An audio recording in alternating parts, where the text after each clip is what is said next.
सुबह का समय था। उत्तर प्रदेश के छोटे से गांव रामपुरा में सूरज अभी अभी खेतों के पीछे से झांकना शुरू ही हुआ था। हल्की ठंडी हवा मिट्टी की खुशबू लेकर गलियों में घूम रही थी। कहीं गायों की घंटियां बज रही थीं, तो कहीं औरतें कुएं से पानी भरते हुए आपस में बातें कर रही थीं। गांव की सुबह वैसे तो हर दिन एक जैसी होती थी, मगर आज कुछ अलग था। चौपाल के पास बैठा बूढ़ा रामदयाल हुक्का गुड़गुड़ा रहा था। तभी पप्पू दौड़ता हुआ आया। अरे काका, सुना क्या? रामदयाल ने आंखें सिकोड़ते हुए पूछा। क्या हुआ रे? फिर प्रधान चुनाव हार गया क्या? पप्पू हाँफते हुए बोला। नहीं काका, रमेश काका आज फिर 10 रुपए में चिकन करी दे रहे हैं। बस इतना सुनना था कि रामदयाल हुक्का छोड़कर खड़ा हो गया। सच कह रहा है? हाँ काका, लाइन लगनी शुरू हो गई, लोग दौड़े जा रहे हैं। रामदयाल ने लाठी उठाई और बोला, चल फिर हुक्का बाद में पी लेंगे, पहले चिकन करी खाएं। गांव के किनारे एक टूटी फूटी झोपड़ी थी। अंदर सोनू अपनी माँ के साथ बैठा सूखी रोटी खा रहा था। उम्र मुश्किल से 18 साल, चेहरे पर मासूमियत और आंखों में बड़े सपने। माँ ने आधी रोटी उसकी तरफ बढ़ाई। खा ले बेटा, तू कल से खेत में गया भी नहीं। सोनू मुस्कुराया। अम्मा, तून खा लो, मुझे भूख नहीं। तभी बाहर से दोस्त मुन्ना चिल्लाया। सोनू, ओ सोनू, जल्दी बाहर आ। सोनू भागकर बाहर आया।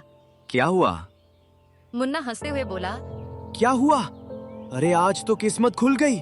रमेश काका चिकन करी बांट रहे हैं, बस 10 रुपए में। सोनू की आंखें चमक उठी। सच? फिर तो आज मजा आ जाएगा। सोनू तुरंत अंदर गया। पुराने बक्से से सिक्के ढूंढने लगा। 2 रुपए, 1 रुपया, 50 पैसे, जोड़ते जोड़ते पूरे 10 रुपए हुए। उसने सिक्के मुट्ठी में कस लिए। माँ ने पूछा, कहाँ जा रहा है? सोनू मुस्कुराया। अम्मा, आज तेरे बेटे की दावत है। गांव के बीचों बीच एक पुरानी सी दुकान थी।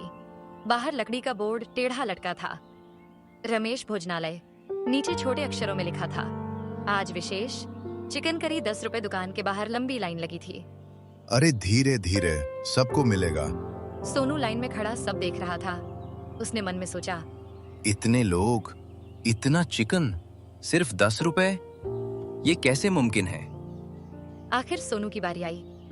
उसने कांपते हाथों से 10 रुपए आगे बढ़ाए। रमेश काका ने उसे ऊपर से नीचे तक देखा। अरे तू तो शामू का लड़का है ना?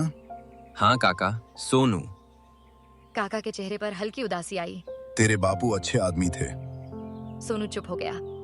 उसके पिता को गुजरे 3 साल हो चुके थे।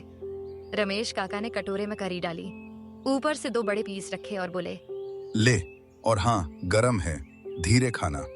सोनू पास के पेड़ के नीचे बैठ गया।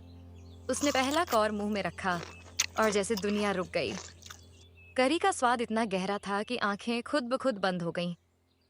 मसाले बिल्कुल सही, चिकन नरम, ग्रेवी गाढ़ी और सुगंध ऐसी कि मन खुश हो जाए। सोनू धीरे से बोला, हे भगवान, ये तो शहर वाले होटल से भी अच्छा है। मुन्ना पास बैठा हंसा। अब समझा लाइन क्यों लगती है। सोनू ने बिना जवाब दिए तेजी से खाना शुरू कर दिया। दुकान के सामने खड़े लोग बातें कर रहे थे। एक बोला, मुझे तो लगता है काका के पास कहीं खजाना गड़ा है। दूसरा बोला, ना रे, ये सब जादू है, वरना 10 रुपए में चिकन। तीसरा हंसा। काका को हिसाब किताब आता ही नहीं होगा। तभी बूढ़ी चाची बोली, तुम लोग कुछ भी बोलो, वो नेक आदमी है, भूखे को खिलाते हैं, इसलिए भगवान बरकत देता है। सोनू दूर से सुन रहा था। उसके मन में सवाल बढ़ता जा रहा था। इस समय सड़क पर धूल उड़ाती हुई काली कार आकर रुकी। उसमें से उतरा गांव का प्रधान जगदीश सिंह। मोटा शरीर, सोने की चेन, हाथ में अंगूठियां और चेहरे पर घमंड। उसके पीछे 2 आदमी थे, कल्लू और फकीरा। जगदीश ने लाइन देखी, फिर अपने सड़क किनारे बने होटल की तरफ देखा जो खाली पड़ा था। उसने दांत पीसे। साला, मेरी होटल में कोई नहीं और यहाँ मेला लगा है। कल्लू बोला, प्रधान जी, कहो तो दुकान टूरवा दे। जगदीश ने हाथ उठाकर रोका। नहीं, पहले राज पता करो। घाटे में कोई महीनों तक दुकान नहीं चलाता। वह रमेश काका के पास गया। काका नमस्ते। रमेश काका शांत स्वर में बोले, जगदीश नमस्ते। सुना है आज फिर दान पुण्य चल रहा है। दान नहीं, व्यापार है। जगदीश हंसा। व्यापार? 10 रुपए में चिकन? मुझे बच्चा समझे हो? काका ने उसकी आंखों में देखते हुए कहा, कुछ चीजें हिसाब से नहीं, नीयत से चलती हैं। लाइन में खड़े लोग मुस्कुराने लगे। जगदीश का चेहरा लाल हो गया। देख लेना काका, एक दिन ये दुकान बंद होगी। रमेश काका शांत रहे। जिस दिन लोगों का पेट भरना बंद हो जाएगा उसी दिन। शाम को सोनू तालाब किनारे बैठा था। हवा चल रही थी, मगर उसके दिमाग में सिर्फ वही स्वाद घूम रहा था। मुन्ना बोला। क्या सोच रहा है? सोनू बोला। मुन्ना, मैं भी एक दिन होटल खोलूंगा। मुन्ना हंस पड़ा। पहले घर की छत तो ठीक करा ले। सोनू गंभीर था। नहीं, सच में ऐसा होटल जहां गरीब आदमी भी खा सके। और पैसा? सीखूंगा, मेहनत करूंगा, पर करूंगा। उसकी आंखों में चमक थी। अगली सुबह सोनू रमेश काका की दुकान पहुंचा। दुकान अभी खुल ही रही थी। काका चूल्हा जला रहे थे। काका, हाँ बेटा। मुझे काम चाहिए। काका ने देखा। काम? कितने पैसे चाहिए? पैसे बाद में, पहले सीखना है। काका मुस्कुराए। क्या सीखना है? खाना बनाना और 10 रुपए में चिकन करी का राज।